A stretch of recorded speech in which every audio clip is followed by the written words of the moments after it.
BLM Kerala Tamil Nadu Pondicherry. 2 പതിറ്റാണ്ടായി ഇടതിനോടൊപ്പം നിന്ന മണ്ഡലം ഇത്തവണ UDF-നെ പിന്തുണയ്ക്കുമോ എന്ന കാത്തിരിപ്പിലാണ് പീരുമേട്. എന്നാൽ ശക്തമായി നടന്ന പോരാട്ടത്തിൽ LDF തുടരുമെന്ന് തന്നെയാണ് ഇടത് ക്യാമ്പ് വിലയിരുത്തുന്നത്.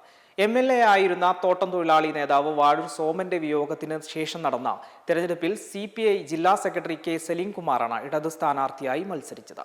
കഴിഞ്ഞ 2 തവണയും മത്സരിച്ച് നേരിയ വോട്ടുകൾക്ക് പരാജയപ്പെട്ട അഡ്വക്കേറ്റ് സിറിയക് തോമസ് UDF സ്ഥാനാർത്ഥിയായി. NDAക്ക് വേണ്ടി രതീഷ് വരുമലയും ശക്തമായ പ്രചാരണവുമായി രംഗത്തുണ്ടായിരുന്നു. തോട്ടം മേഖല നേരിടുന്ന പ്രതിസന്ധി തന്നെയാണ് തെരഞ്ഞെടുപ്പിൽ ഇത്തവണയും പ്രധാന ചർച്ചയായത്.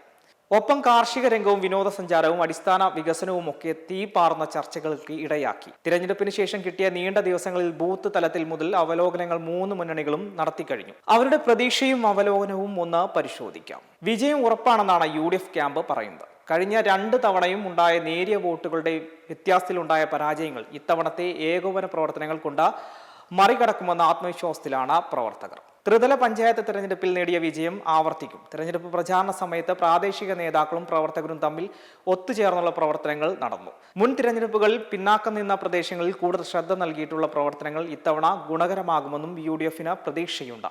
പ്രധാന നേതാക്കളായ മല്ലികാർജുൻ ഖാർഗെ, രമേശ് ചെന്നിത്തല, ശശി തരൂർ തുടങ്ങിയവർ പ്രചാരണത്തിനെത്തിയതും കേന്ദ്ര സംസ്ഥാന സർക്കാരുകളുടെ ഭരണവീഴ്ചകൾ ജനങ്ങളിൽ എത്തിക്കാൻ കഴിഞ്ഞതും അനുകൂല വോട്ടുകളായി മാറുമെന്നും മണ്ഡലം ഇതുവരെ കാണാത്ത ഭൂരിപക്ഷമായ 10,000 വോട്ടുകളുടെ ഭൂരിപക്ഷം UDF സ്ഥാനാർത്ഥി അഡ്വക്കേറ്റ് സിറിയക് തോമസ് നേടുമെന്നുമാണ് ജില്ലാ കോൺഗ്രസ് കമ്മിറ്റി അടക്കമുള്ള വലത് ക്യാമ്പിന്റെ കണക്കുകൂട്ടൽ. CPI ജില്ലാ സെക്രട്ടറി K സലീംകുമാർ മത്സര രംഗത്തെത്തിയതോടെ ഇടതുമുന്നണിയുടെ ശക്തമായ പ്രചാരണമാണ് മണ്ഡലത്തിൽ ഉണ്ടായത്. മണ്ഡലത്തിന്റെ പുറത്തുനിന്നുള്ള സ്ഥാനാർത്ഥി എന്ന എതിർ ക്യാമ്പിന്റെ പ്രചാരണം ആദ്യഘട്ടത്തിൽ ഉണ്ടായെങ്കിലും ഇടതുമുന്നണിയുടെ ചടുലമായ പ്രവർത്തനങ്ങൾ മൂലം മറികടക്കാനായി. തോട്ടം കാർഷിക മേഖലകൾ കേന്ദ്രീകരിച്ച് നടത്തിയ ശക്തമായ പ്രചാരണവും ബൂത്തുകൾ കേന്ദ്രീകരിച്ച് നടത്തിയ ഗൃഹ സന്ദർശനങ്ങളും മുൻ തെരഞ്ഞെടുപ്പുകളെക്കാൾ ഉയർന്ന ഭൂരിപക്ഷം ഇത്തവണ ഇടതു ജനാധിപത്യ മുന്നണിക്ക് നേടിത്തരുമെന്ന പ്രതീക്ഷയാണ് പ്രവർത്തകർ പങ്കുവയ്ക്കുന്നത്.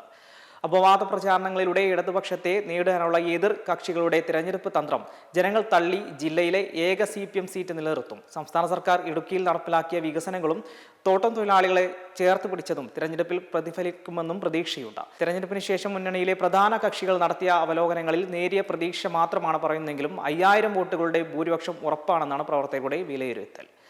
അതേസമയം മണ്ഡലത്തിൽ ഇടതു വലത് മുന്നണികളെ പിന്തള്ളി പ്രചാരണത്തിൽ അടക്കം ഒന്നാമതെത്തിയതായി NDA ജില്ലാ നേതൃത്വം പറയുന്നു. സ്ഥാനാർത്ഥിയുടെ പ്രവർത്തന മികവും കൃത്യമായ ആസൂത്രണവും ചിട്ടയായ പ്രവർത്തനവും മണ്ഡലത്തിൽ NDAക്ക് അനുകൂല തരംഗമുണ്ടാക്കിയെന്ന് യോഗം ചൂണ്ടിക്കാട്ടി. വേറിട്ട രീതിയിലുള്ള പ്രചാരണ രീതികളും മണ്ഡലത്തിന്റെ വികസന സാധ്യതകൾ ചൂണ്ടിക്കാട്ടിയുള്ള പ്രചാരണവും വോട്ടർമാരെ സ്വാധീനിച്ചു. സാമൂഹ്യ മാധ്യമങ്ങൾ വഴിയുള്ള പ്രചാരണത്തിൽ മറ്റ് 2 മുന്നണികളെക്കാളും വലിയ മുന്നേറ്റം NDA കാഴ്ചവെച്ചു. എന്നാൽ രതീഷ് വർഗമലയുടെ സ്ഥാനാർത്ഥിത്വ പ്രഖ്യാപനം വൈകിയത് പോരായ്മയായി വിലയിരുത്തുമ്പോഴും കഴിഞ്ഞ തവണത്തേക്കാൾ മികച്ച രീതിയിൽ വോട്ടുകൾ നേടുമെന്ന പ്രതീക്ഷയിലാണ് NDA പ്രവർത്തകർ.